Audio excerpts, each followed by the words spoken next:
que en el video anterior seguimos trabajando con el libro de Ted Santoro, La Conquista de América, en este caso con el capítulo 4, que se llama Conocer, así, títulos bastante cortos y concretos para que entendamos.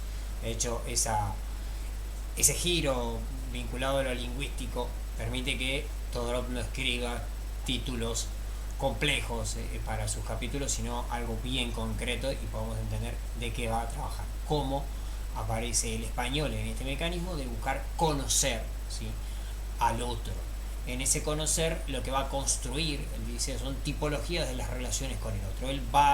Todorov va a tratar de pensar cómo serían algunas tipologías de esas relaciones con el otro, cómo se van a ir armando, ¿sí?, en base a una serie de cronistas que le van a ir narrando, nos van a ir narrando esa conquista y esa mirada sobre el otro azteca, el otro maya, el otro indígena americano. La tipología de las relaciones con el otro dice, bueno, las Casas y Cortés parecen dos sujetos en las antípodas, o sea, parece como Cortés el conquistador violento en busca de objetos preciosos, ¿sí?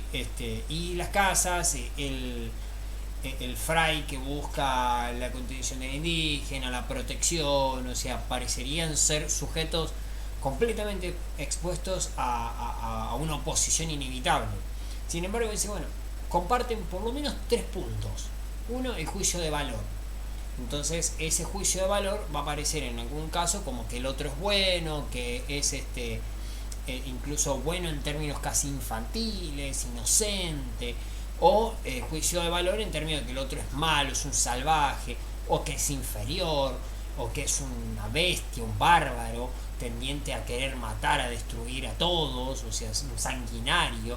Esa imagen aparece en ambos, ¿sí?, desde un tinte o desde el otro, pero básicamente está el juicio de valor sobre el otro, ¿sí? El otro tiene una característica que es valorable, ¿sí? Un segundo punto es la acción de acercarse o de alejarse, o sea, podríamos decir el vínculo con el otro en términos de distancia entre uno y otro. Entonces aparece el acercarse o alejarse en términos de aprender del otro, ¿sí?, aprender lo que el otro hace, asimilar cosas del otro o asimilarse al otro, ¿sí?, o directamente rechazarlo, expulsarlo, y en virtud de que es rechazable, es justamente, por una lógica, lo rechazo porque es salvaje, lo rechazo porque es un bárbaro, ¿sí?, o trato de aprender, ¿sí?, aún siendo un sujeto inferior, hay cosas que podrían ser útiles de aprender. Ya lo vimos en el video anterior, es bueno en todo caso a repasar ese tipo de ideas. Tercer punto, conozco o ignoro al otro, esa gradación epistémica. ¿Qué es la gradación epistémica? ¿Cuánto, si puedo ir conociendo qué es conocible y qué estoy conociendo realmente del otro? Porque quizá en esta otra edad, que ya se veía en el capítulo anterior, yo puedo estar creyendo que estoy entendiendo, y en realidad, como estoy pensando las cosas desde un lugar distinto, desde una episteme distinta, no estoy realmente llegando a la profundidad del problema o a la profundidad del hecho o fenómeno que trato de comprender. Bien, entonces dice, los rituales no demuestran el salvajismo, o sea, sería una pregunta para hacerse desde el principio. Si bien, dice, este tipo de prácticas son condenables según las Casas, no obstante, no son motivo de iniciar la guerra. Que yo tenga estos rituales acá, que podrían ser salvajes, podrían ser violentos y poco cristianos, eso no motiva la guerra. ¿Por qué? Porque, bueno, podríamos pensar que, bueno, que son poblaciones inferiores, que en sus condiciones salvajes no pueden ser juzgadas como personas, digamos, racionales, civilizadas. Entonces yo tendría que pensar que no lo están haciendo en términos concretamente desde la violencia pura, ¿sí? Lo están haciendo en base a su cultura. Sería como la parte más antropológica de las Casas. Pero aún así agrega una serie de argumentos mucho más interesantes o más discutibles, controvertidos. Los ejemplos que usa son los del sacrificio humano que están en el Antiguo Testamento. El ejemplo más clásico del sacrificio humano dentro del Antiguo Testamento es el de Abraham, donde Dios le pide a Abraham que lleve, ¿sí?, un animal y lleve a su hijo al monte, o o sea, a la cima de la montaña, y en esa instancia le dice que sacrifique a su hijo en demostración de su fe a Dios. Y en ese momento Abraham lo que hace es intentar sacrificar a su hijo, y como lo intenta, está demostrando su fe. Entonces Dios le dice, bueno, has demostrado que tienes fe en mí, ahora sí, mata al animal y libera de la opción de matar al hijo de Abraham. Ese acto es justamente un acto de sacrificio humano en el Antiguo Testamento, y es utilizado por las casas como ejemplo, entre otros tantos, para demostrar que también en la cultura cristiano-católica existe la presencia de este tipo de sacrificios humanos, y no por eso los cristiano-católicos son pensados como salvajes. Bien, ahora dice, si el sacrificio es ley, además, en estas culturas, el que practica el sacrificio está respetando la ley, y si es obediente a la ley, es un buen ciudadano. Por lo tanto, tendría que pensar en términos de las casas que muchos de estos sujetos que están practicando sacrificios son personas, ¿sí?, civilizadas, obedientes de la ley, ¿sí?, podríamos decir no bárbaros, no salvajes, ¿sí? Entonces dice, cada quien es el bárbaro del otro, que es una expresión bastante sintética o sintetizadora de todo esto. O sea, yo puedo ser el bárbaro de un español, y a la mirada de justamente de un azteca, también quizá un maya o quizá un chibcha o un inca puede ser tranquilamente un bárbaro, ¿sí? Y de esa manera siempre va a haber un bárbaro en otro lugar. Esto es la expresión que se puede ver entre la mirada que los romanos tenían sobre aquellos que no hablaban su idioma, la mirada que el imperio chino tenía sobre los mongoles. O sea, ese bárbaro siempre está presente en todas las culturas, aquel que no habla mi lengua, ¿sí?, que es lo que literalmente significa el concepto de bárbaro. Entonces esa cuestión de condición de bárbaro ya está presente en un montón de culturas, ¿sí? Incluso en el imperio romano, ¿sí?, que son los bárbaros de los griegos, siendo el imperio romano uno de los imperios conocidos como la gran civilización antigua, modelo para buena parte de la civilización del Renacimiento, modelo para el modelo de sociedad o de humano, ¿sí?, de representación humana que tiene justamente la religiosidad cristiano-católica. La religión indígena, va a decir Todorov, aparece para las casas tan solo en una etapa anterior a la cristiana. Entonces no está bien o está mal, solamente está en una etapa anterior de desarrollo, y por lo tanto no es incorrecta, solamente está, podríamos decir, es primitiva, para hacerlo en términos de las casas, ¿sí? Entonces afirma la igualdad en detrimento de la jerarquía. O sea, en vez de decir nosotros somos superiores y ellos inferiores, lo que está buscando es decir son iguales que nosotros, solamente están en un momento distinto de su historia. Entonces cada quien se pone en relación con sus valores propios, o sea, yo en mi sociedad con estos valores que presentan, y trato, ¿sí?, de sostener mi lealtad, mi religiosidad en respeto de las normas, en respeto del Dios, ¿sí? Entonces la propuesta de las casas es entonces predicar sin ejércitos. No es entrar, matar, asesinar, sino retirar, es casi una utopía, retirar todos los ejércitos y buscar, ¿sí?, la conquista de manera evangélica y no de manera militar. Siguiendo con esta tipología, vamos a la segunda, que es acercarse o alejarse, ¿no?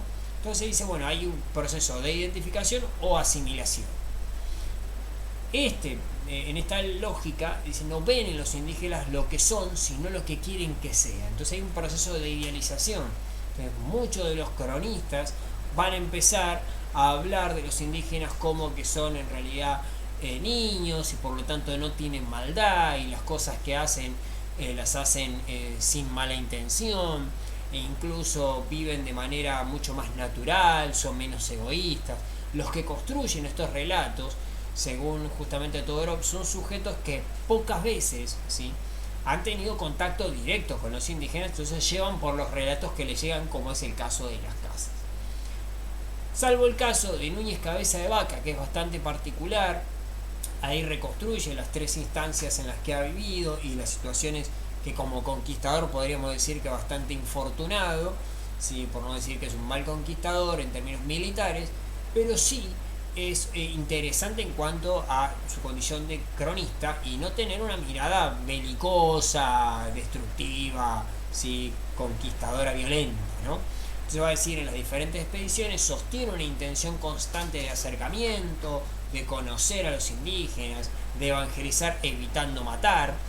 Para hacerlo eso busca identificarse. Entonces, ¿cómo se identifica con ellos? Se viste como ellos, come con ellos, comparte.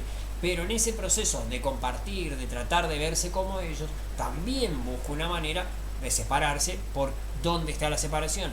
Todo eso hace ese proceso de identificación. El objetivo que tiene es evangelizar. Entonces, me he visto como ellos, como ellos, pero en realidad el objetivo último es imprimir a estas culturas de la cultura cristiano-católica, ¿sí? Y el objetivo final de todo eso es poder regresar con mis pares, o sea, con mis connacionales españoles, y solamente vestirme o comer con los indígenas es parte de una coyuntura, de un proceso de evangelización, y no es mi destino de quedarme a vivir ahí, como los casos de Guerrero, por ejemplo, que es un sujeto que sí vive, ¿sí? Por lo que dice justamente lo que se identifica, pero no se asimila, como el caso de Guerrero, ¿sí? Donde Guerrero justamente se identifica, forma parte, ¿sí? Y se asimila a la cultura. Mientras que otros españoles dicen no pretenden asimilarse o identificarse, pero perdura la idea de conocerlos. Aún así, ¿sí? Con esta lejanía de evitar asimilarse y de evitar identificarse, todavía hay una intención de acercarse, y ese acercarse tiene mucho que ver con la ambición de conocer, que sería la tercera tipología. De acá en adelante, los sujetos que buscan, ¿sí? Conocer. Los que buscan conocer van a tener un conflicto con los mestizajes de culturas, porque conocer esa cultura azteca con el proceso de conquista paulatina va a pasar que se van a empezar a entremezclar o hacia mestizar las culturas, y va a ser complejo identificar cuáles de esas prácticas que voy a estar viendo frente a mí como cronista pertenecen a la cultura náhuatl o cuáles son de la cultura hispánica y han sido impresas por lo náhuatl, o viceversa, o cuáles de las náhuatl ya están impresas por la cultura hispánica, cristiano y católica. Entonces dice el caso concreto más interesante, que es el de Durán, que nace en España, pero desde los 5 años vive en México. Entonces no tiene la típica mirada del español, tiene una mirada un poco más americana, por decir una manera, y empieza a interpretar con mayor certeza, ¿sí? Los comportamientos culturales de los indígenas que lo rodean. Entonces afirma que para poder combatir las idolatrías, o sea, la adoración de los dioses anteriores y no los dioses del cristianismo, hay que aprender a reconocer. O sea, las idolatrías están muchas veces hilando muy fino. Entonces, ¿cómo puedo yo detectar en el hilado fino esas idolatrías? Primero hay que conocer en profundidad la religiosidad náhuatl, y de esa manera, al conocer la religiosidad náhuatl, voy a poder identificar cuándo en un acto de religiosidad cristiana están los indígenas imprimiendo su idolatría con respecto a otros dioses, ¿sí? Que son de origen americano. Entonces, para poder lograrlo, se debe tener un conocimiento complejo de la lengua local y evitar los intérpretes. O sea, Durán trabaja profundamente en poder manejar el náhuatl al dedillo, y gracias a poder manejarlo bien, evitar tener que usar un intérprete, un traductor, y hacer la traducción propia, pero desde la praxis, no desde la traducción literal de la palabra, sino el uso que de la palabra se hace. No nos olvidemos que en el capítulo anterior vimos lo importante, ¿sí?, que era la palabra, la oralidad, y la fuerza que tenía la religiosidad azteca en la vida total, no solamente en la vida religiosa, sino en la vida de todos los días, ¿sí? La vida de todos los días estaba sobredeterminada por la religión. Entonces yo tengo que entender que si una sociedad es meramente oral, y la oralidad tiene un poder muy importante dentro del orden social, y además de eso, ese orden social está sobredeterminado por las condiciones de la naturaleza y por las cuestiones religiosas, hace inevitable que lo que se dice, lo que se hace, está impreso de religiosidad. Por lo tanto, mucho de lo que hacen los aztecas, aún supuestamente siendo evangelizados, puede estar todavía impreso de costumbres, de pequeños hábitos o prácticas culturales propias de la religiosidad náhuatl y no de la cristiana. Entonces lo que busca es, en principio, recopilar esas costumbres rituales, ¿sí?, como medio para entender esa ritualidad. Incluso en los procesos, en las culturas que ya han sido cristianizadas, en los pueblos cristianizados. Entonces, eso es cuestionado hacia Durán, dice, bueno, que esa recopilación parece en realidad una recopilación del patrimonio de estos indígenas, y que en esa búsqueda de recuperar, parece, la historia indígena, parece que estuviera fundamentando y argumentando a favor de los indígenas, cuando en realidad el objetivo final es esa reconstrucción para poder comprender y poder detectar en los pueblos ya cristianizados la conservación de las idolatrías, ¿sí?, de las religiosidades anteriores. Entonces, desde allí, eliminar por completo la idolatría para que la conversión ahora sí sea total. Esto es lo que los antropólogos llaman un auténtico etnocidio, ¿sí? O sea, hay que étnicamente acabar, ¿sí?, con todas las prácticas culturales religiosas anteriores al cristianismo o a la llegada de los cristianos. Entonces los indígenas logran insertar segmentos de su antigua religión en las prácticas de religiosidad cristiana, y ese es el motivo por el cual Durán tiene esta minuciosidad, esta rigurosidad, ¿sí?, a la hora de perseguir o de estudiar las idolatrías. Entonces el sincretismo es un sacrilegio, ¿sí?, la incorporación de las dos religiones, o sea, esa mezcla de religiones, ese mestizaje, aparece como un sacrilegio en la mirada de Durán. Entonces el problema más grave es que la religiosidad azteca, entonces, como decíamos recién, se encuentra en toda la vida social, y como ya lo dijimos en el video anterior, está impresa en toda la vida social.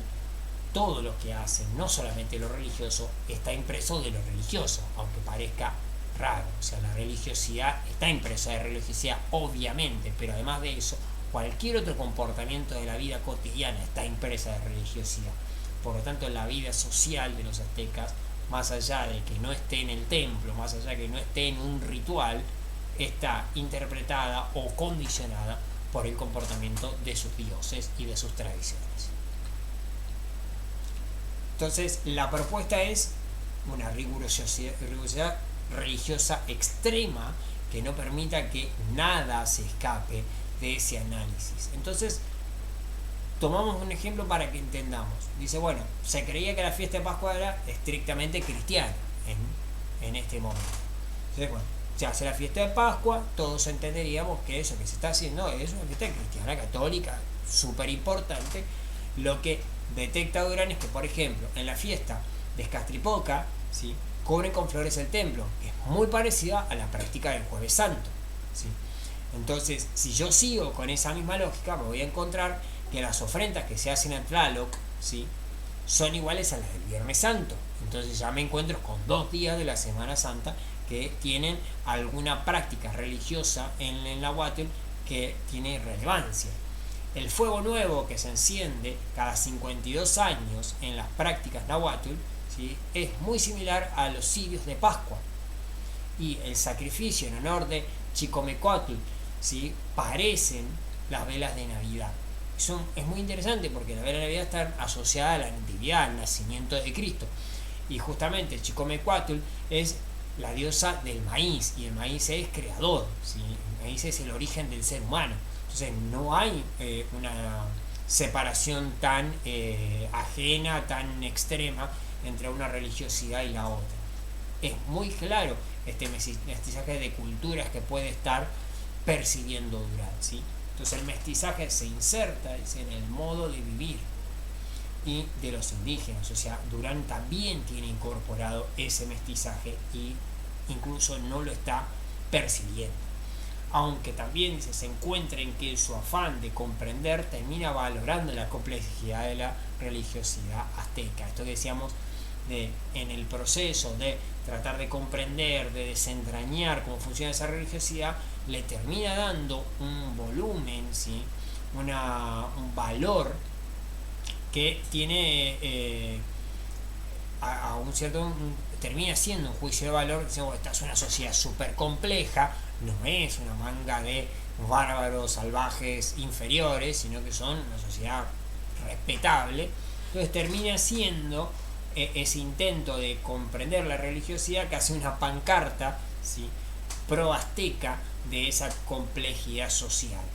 Entonces ese intento, como decíamos hace un ratito, convierte, ¿sí?, en un protector del patrimonio rural, mientras que presenta a los personajes como transicionales. ¿Qué son personajes transicionales? Por ejemplo, no explica, ¿sí?, la caída de Moctezuma solamente como lo vimos en el video anterior, sino como un Moctezuma ya con ciertos rasgos hispánicos físicamente, con barba, con rasgos españoles, dice, y su actitud civilizada que se deja conquistar muestra que no es el típico salvaje, violento, que quizá eran otros, pero él no. Entonces necesita insertar, ¿sí?, el proceso de transición entre una cultura y la otra. Por lo tanto, ahí es donde se nota que en el relato de Durán está impreso ese proceso de mestizaje de culturas. Necesita interiormente reconocer que los aztecas son valorables, ¿sí?, y que no hay un salto, no hay una ruptura, hay un proceso de transición, y que de hecho si esa transición es posible porque no son inferiores, sino que son una sociedad bastante cercana a la española. Entonces ahí empieza como a sentirse parte de ese pasado azteca en su condición de alguna manera casi de mexicano por adopción. El otro caso que trabaja es el de la obra de Sahagún. Sahagún es justamente un fray que estudia en España y de más grande llega a México, y lo particular que tiene acá, un detalle que salta quizá frente a otros casos que hasta acá se fueron trabajando en los dos capítulos, es que la mayoría de los casos es el que está en la situación de inferioridad el que aprende. O sea, Malinche aprende el idioma maya básicamente porque es una esclava de los mayas, ¿sí? Y en ese momento Aguilar aprende el idioma de los mayas porque justamente ha quedado cautivo transitoriamente de los mayas, y entonces siempre el que aprende el idioma es el dominado, ¿sí?, el conquistado. Lo particular acá es que Sahagún rompe con eso y es parte de los conquistadores y aprende en náhuatl, tiene interés en aprenderlo, y además de eso, en su condición de profesor, digamos, ducho en la gramática, también enseña gramática latina a los jóvenes aztecas. Entonces hay un proceso de conocerse mutuamente. O sea, yo quiero conocer en náhuatl, pero también quiero que conozcan el idioma latino. Entonces el interés aún está puesto en que los propios aztecas escriban su historia. Hay un proceso de reconstrucción de la historia, pero buscada no solamente desde el español superior que quiere explicar lo que sucede, sino que el propio indígena cuente, ¿sí?, su propia historia. Obviamente con el objetivo de que los españoles accedan a ese conocimiento. Entonces hay un claro deseo de conocer, obviamente, de saber sobre el otro, de preservar esa cultura. O sea, hay acá una valoración sobre eso como algo bueno, ¿sí?, pero también hay que materializarla, hay que escribirla, no se puede quedar solamente en relatos o en una averiguación como hemos visto en el capítulo anterior. Entonces, en la búsqueda de testimonios compara, se entrevista con diferentes indígenas, algunos pueden ser poco creíbles, entonces busco otros que sean más creíbles, y en esa búsqueda de mayor criterio va a reconstruir esa historia lo más ajustada posible a los hechos, con una cuestión entre detectivesca y de historiador de carácter científico. Entonces eso termina siendo una historia de los aztecas. Esa historia de los aztecas en principio está escrita en náhuatl, que es lo más interesante, lo más genuino, ¿sí? Entonces en ese primer intento de náhuatl luego, ¿sí?, se va a transcribir en español, ¿sí?, con todo un proceso de adaptación al lenguaje para poder traducir lo más fielmente y criteriosamente posible esa historia de los indígenas aztecas o del México, ¿sí?, prehispánico. En ese proceso sí lo que va a hacer es una serie de intervenciones de Sahagún que, para ser fiel al relato, lo que van a estar es separadas del relato. Entonces yo voy a encontrar el relato de ciertas situaciones, ¿sí?, propias del mundo azteca, que se ha construido por este proceso que decíamos de entrevistas, ¿no?, de fuentes orales, y cuando termine ese relato, Sahagún va a hacer de alguna manera su intervención de valor, ¿sí?, si es correcto, si no es correcto, qué entiende de eso, qué le parece, qué no le parece, pero por fuera del relato, evitando, o sea, son juicios morales que están por fuera del cuerpo del texto, como textos aparte, para evitar, ¿sí?, intervenir en el relato. Esto muestra cierto grado de intento de respeto, digamos, de la fuente por la cual construye esa historia. Entonces, si retomo esta construcción que hasta acá podemos ver, vamos a encontrar que hay interés por comprender al otro, ¿sí?, pero ese interés por comprender al otro tiene que pasar de alguna manera por los filtros culturales. Debo comprender que el otro no es como yo, que ese otro que no es como yo a veces puede ser tachado entonces por su condición de inferior, por su condición de superior, por su condición de salvaje, por su condición de bárbaro, ¿sí?